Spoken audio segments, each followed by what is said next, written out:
Assalamualaikum warahmatullahi wabarakatuh. Kampanye belum dimulai nih, tapi netralitas Jokowi di Pilpres 2024 sudah dipertanyakan. Kekhawatiran muncul karena putra sulung presiden, yaitu Gibran Rakabuming Raka, maju menjadi cawapres pendamping Prabowo Subianto. Atas nama netralitas, Jokowi sempat mengundang 133 pejabat kepala daerah di Istana Negara, serta mengundang makan siang 3 calon presiden. Generasi milenial dan Z belum tentu suka baca wapres muda. Dipaparkan dalam analisis pendiri Saiful Mujani Research and Consulting atau SMRC, Saiful Mujani. Seperti dikutip dari kanal YouTube SMRC TV pada Kamis 2 November, kalangan generasi milenial dan Z dianggap justru condong menyukai sosok bakal calon wakil presiden Mahfud MD yang berusia lebih senior ketimbang yang sebaya seperti Gibran Rakabuming Raka. Yang mana hasil survei itu memperlihatkan tingkat kedisukaan atau likability generasi Z terhadap Muhaimin sebesar 61%, Mahfud MD 83%, dan Gibran 79%. Sementara pada generasi milenial tingkat kedisukaan terhadap Muhaimin sebesar 66%, Mahfud 82%, dan Gibran 76%. Bali optimis, Ganjar menang 95%. Ketua PDIP Bali Wayan Koster mengatakan internal partainya tak ada yang membahas atau mempersoalkan penurunan alat peraga sosialisasi yang berlangsung saat kunjungan kerja Presiden Joko Widodo di Kabupaten Gianyar Selasa kemarin 31 Oktober 2023. Sebab ia mengaku jajarannya tengah fokus memenangkan Ganjar di Bali 95%. Sementara itu, sebagai mantan Gubernur Bali, ia menilai tindakan PJ Gubernur Bali Sang Made Mahendra mengerahkan aparat Satuan Polisi Pamong Praja Bali untuk menurunkan baliho dan bendera politik, hal yang wajar asalkan merata. Namun tak dapat dipungkiri, atribut PDIP paling mendominasi lokasi kegiatan. Warga Bali ogah sambut Jokowi. Bakal calon Presiden Ganjar Pranowo menyebut sejumlah warga ogah menyambut Presiden Joko Widodo saat melaksanakan kunjungan kerja di Desa Batu Bulan, Kabupaten Gianyar, Provinsi Bali pada Selasa 31 Oktober lalu. Menurutnya, tindakan warga tersebut merupakan bentuk simpatik lantaran baliho bergambar dirinya dan sejumlah atribut PDIP dicopot. Ganjar mengaku awalnya tidak mau bersuara terkait kejadian tersebut lantaran menjadi wewenang Ketua DPD PDIP Bali Wayan Koster dan kader PDIP setempat. Namun dia merasa terharu ketika mendengar ada warga memilih tak keluar rumah meski diminta untuk keluar pada saat kunjungan kepala negara.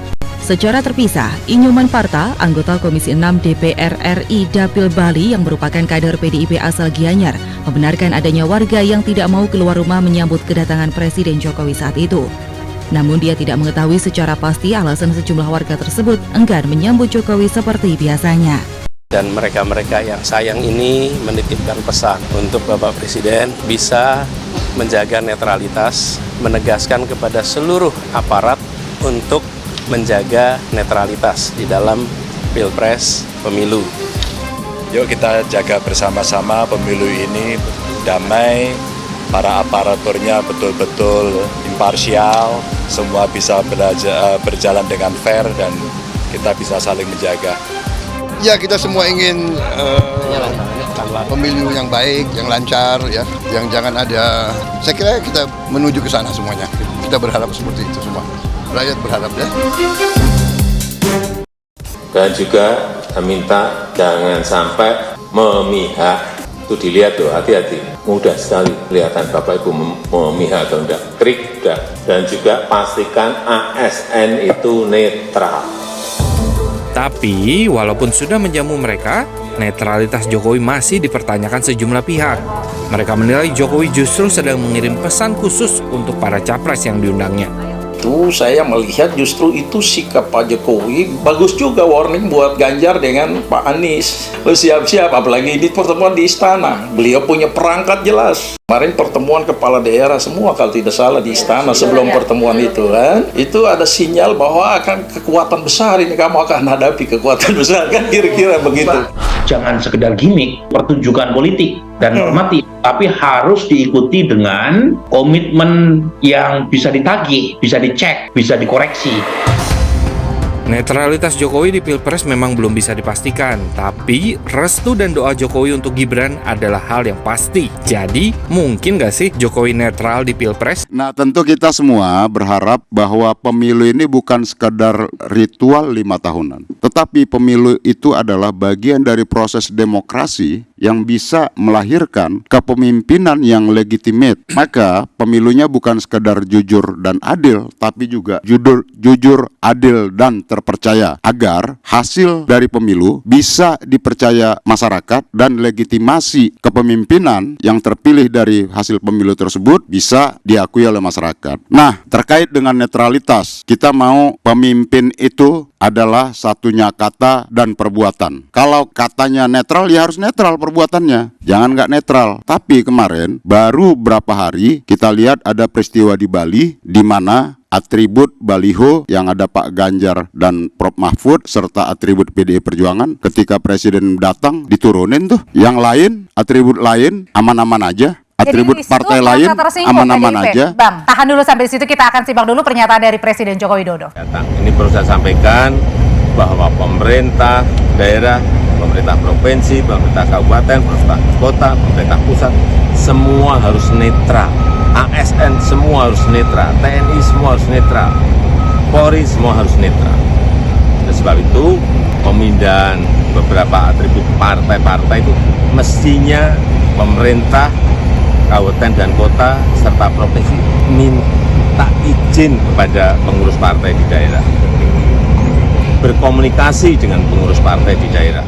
Implementasi ke bawahnya itu dijalankan, itu akan menjadi top kalau kemudian tidak ada ikut campur tangan-tangan kekuasaan gitu. Kita appreciate kalau begitu. Nah, tapi kita lihat yang viral di media sosial, Wakil Menteri Desa tuh mengarahkan dukungan. Pak Tapakta ini kan sudah melihat bahwa sudah ada nih pemanasan-pemanasan, pendahuluan-pendahuluan ketidaknetralan itu. Bang Suryo kalau gitu. Bung Suryo, ini sebenarnya PDI Perjuangan yang lagi baper nih atau gimana yang dilihatnya? Bung Sinton ini kalau kata orang kampung saya di Desa Lamenta, Kecamatan Empang, Sumbawa itu mati leak katanya. Keren orangnya. Jadi gini loh Bung, hari ini komposisi capres itu adalah komposisi capres yang paling sempurna. Ketiga pasangan capres ini sama-sama cerdas, sama-sama punya track record yang baik, di backup oleh kelompok pendukung yang kesemuanya ada menterinya di kabinet tuh. PDIP di kubu Pak Ganjar Mahfud paling banyak tuh. Ada 5 dari PDI, ada 2 dari P3, ya kira-kira 7 lah dari sebelah sana. Di kubu Amin juga demikian. Dari PKB dan dari Nasdem ada menterinya. Kalau kita lihat nanti Bang, kita dari KSP melihat bagaimana posisi presiden di dalam birokrasi. Beliau di dalam undang-undang hanya disebut sebagai pengelola keuangan negara. Itu tanpa otoritas itu. Yang punya otoritas itu adalah penguasa anggaran. Oke, jadi pertanyaannya balik lagi, kalau dalam pencopotan baliho itu hanya miskomunikasi atau apa yang dilihatnya? Enggak, itu justru menunjukkan netralitas Pak Jokowi, bahwa di dalam radius wilayah acara Pak Jokowi tidak boleh ada atribut siapapun, itu clear itu. Oke, kalau itu harus steril, harus udah nggak sabar Bang. Atribut partai lain juga dicopot, begitu loh. Itu namanya netralitas. Masih Bang? Iya, saya kira kita nggak bicara baliho itu masalah kecil lah ya. Karena pada prinsipnya dalam teori-teori filsafat sekalipun nggak ada tuh namanya manusia yang netral, nggak ada. Apalagi ada anggota keluarganya yang maju, anak kandung lagi, bukan anak angkat. Mas Gibran ya maksudnya iya. ya.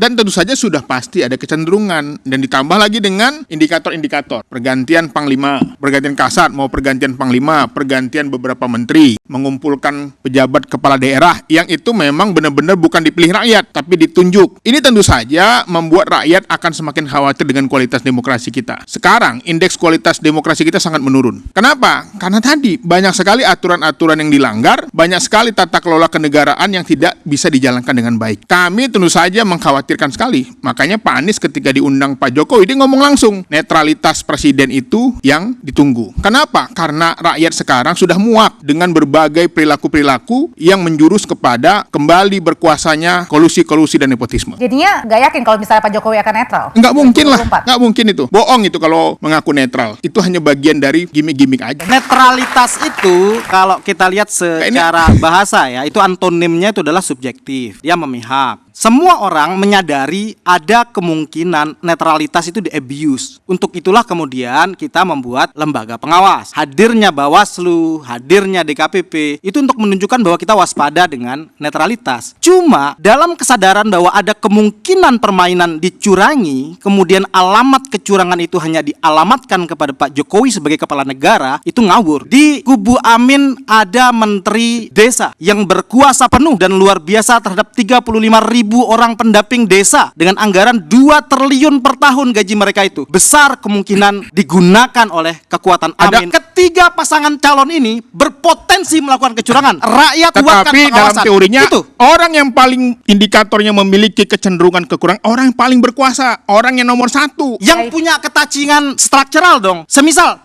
terhadap seluruh aparatur sipil negara ketika Komisi Aparatur Sipil Negara KASN dibubarkan dalam undang-undang terbaru, melekatnya ASN itu kepada Menteri PAN. Menteri PAN di kubu mana? Dari PDIP. Kementerian Desa dari Amin. Makanya kalau mau tuduh-tuduhan kecurangan di tengah Makanya saya ini tanya, tidak ada oposisi. apa buktinya? Semua kita Kalau saya sekarang kan ada ada di dalam indikator, kabinet tidak pergantian bisa dialamatkan kasar, kepada satu orang. apa? Semua berpotensi Tapi melakukan sebentar, kecurangan. saya bisa ini, Bung Suryo ini sahabat baik saya. Jadi saya kasih contoh tadi Bung Suryo ya, yang Bung Suryo sampaikan, Pama touching dari seorang menteri tadi di Kementerian Desa aja. Ini yang lagi viral sekarang ini, Wamendesnya Pak, itu menampak bukan yang senyap menterinya malah. menterinya yang senyap. Iya. Yang senyap menterinya yang senap. Buktinya apa?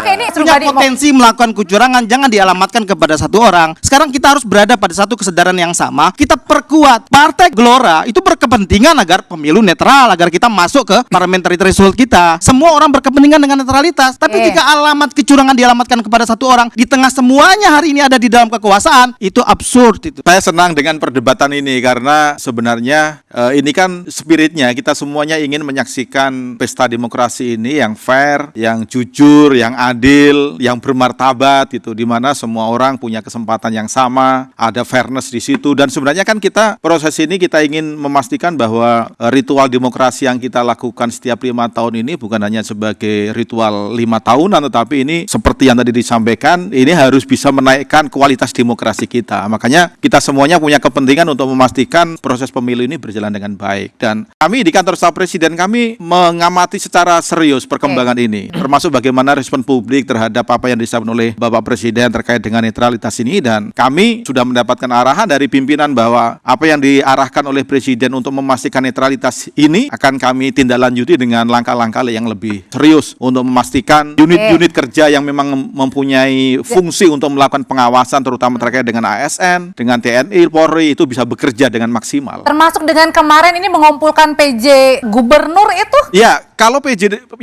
yang terkait dengan PJ gubernur, pertama soal PJ gubernurnya itu kan sebenarnya bukan kehendak dari presiden itu sendiri karena memang. Tapi pertanyaan mungkin kenapa dikumpulkan PJ-nya aja? Ya justru inilah saatnya untuk memberikan guidance kepada PJ supaya dia bisa berfungsi dengan maksimal dan tidak, istilah presiden itu tidak miring-miring. Itu karena kalau ketahuan dia miring-miring dengan calon, dengan partai tertentu, presiden punya kewenangan langsung untuk segera mengganti orang itu tanpa harusnya ada efek-efek politiknya. Justru ini adalah satu momen yang sangat penting di mana presiden memastikan PJ ini jangan sampai dia mengambil langkah yang keliru yang justru kemudian menjadi persoalan dengan netralitas itu. Artinya Bang Bansin memang teman-teman ASN, teman-teman TNI Polri ya, ini juga bagian dari komunitas ataupun aparatur yang sangat menentukan kualitas pemilu kita.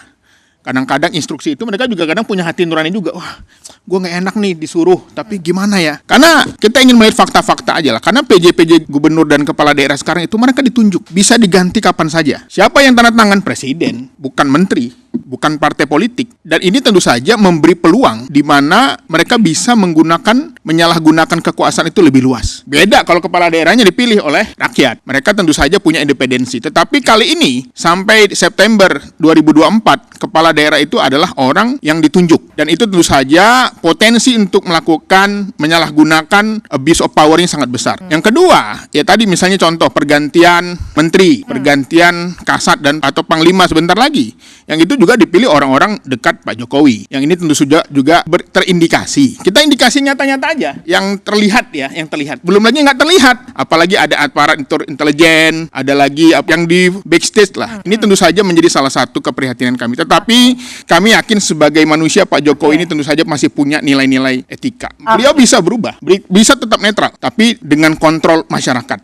Kayak kami mengajak LSM, para pengawas, para mahasiswa tetaplah kritis, tetaplah bersuara. Kemungkinan orang yang berkuasa melakukan abuse itu ada di mana-mana. Kita sudah bisa menyaksikan lah, mau dia dipilih rakyat langsung, mau dia PJ, kemungkinan dia melakukan abuse itu ada. Tuh, makanya sedapat mungkin sistem itu diperkuat. Dan saya setuju tadi partisipasi dari masyarakat, begitu ada tanda-tanda, di situ ada abuse, di situ ada kenetralan, masyarakat langsung bicara. Wassalamualaikum warahmatullahi wabarakatuh.